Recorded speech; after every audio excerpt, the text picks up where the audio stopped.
पहली थ्योरी जो थी वो हमने थॉर्नडाइक की पढ़ी है, बिल्ली वाली। और जो हम दूसरी थ्योरी पढ़ेंगे वो इवान पी पावलोव की है। इसकी जो थ्योरी का नाम है उसे हम क्लासिक कंडीशनिंग भी कहते हैं। प्राचीन अनुबंधन जो एक्सपेरिमेंट हुआ था इसमें डॉग बेल एक्सपेरिमेंट था। को दिखा देती हूँ। पावलोव ने देखा कि जिन कुत्तों पर वे प्रयोग कर रहे हैं वे अपने भोजन को खाली प्लेट को देखते ही लार उनमें सलाइवा निकलना शुरू हो जाता है। जैसे आप जानते होंगे कि भोजन या मुंह में होने वाली लार क्रिया एक स्वाभाविक प्रतिक्रिया है। इस प्रक्रिया को विस्तार से समझने के लिए पावलोव ने प्रयोग किया। उन्होंने दोबारा कुत्तों पर प्रयोग किया। प्रयोग के पहले चरण में कुत्ते को एक बॉक्स के अंदर शिकंजे में कस दिया और उसे कुछ समय के लिए इसी प्रकार से रहने दिया। कई दिनों तक इस क्रिया को बार बार किया गया। इसी दौरान शल्य क्रिया और कुत्ते के जबड़े में एक नली का प्रयोग फिट कर दिया गया। मुंह से निकलने वाली लार उस नली में होते हुए शीशे के एक मापन में एकत्रित होती चली गई। और दूसरा प्रयोग उसमें यह किया गया था कि जैसे ही पहले तो उसको खाना दिया,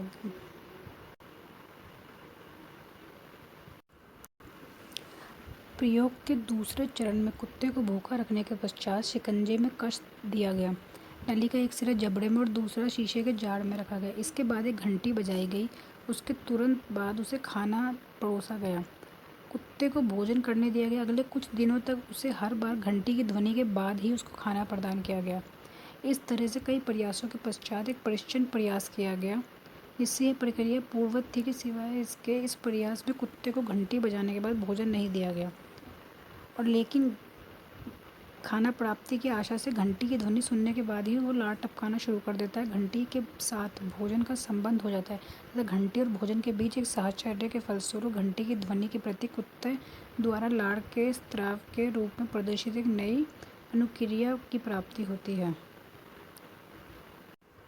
अब हमने एक्सपेरिमेंट मैंने आपको बता दिया है। इसको शॉर्ट रूप में मैं आपको बता रही हूँ अपने नोट्स के द्वारा कि बेल जो है वो कंडीशनल स्टिमुलस है।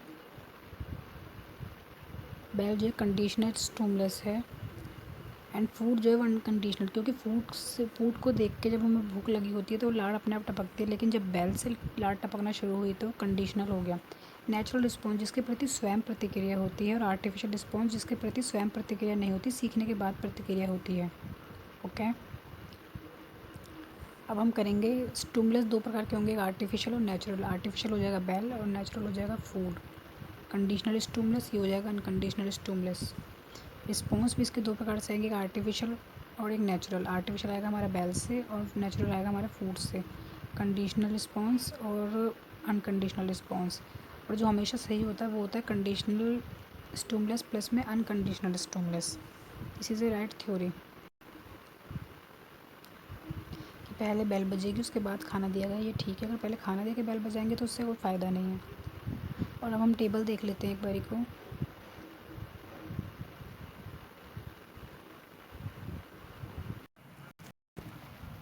अब हम ये टेबल देखेंगे, जैसे कि हमने पहले फूड दिया तो ऑटोमेटिकली लार टपकना शुरू हो जाती है। ये एक अनकंडीशनल रिस्पॉन्स है और ये अनकंडीशनल स्टिमुलस है।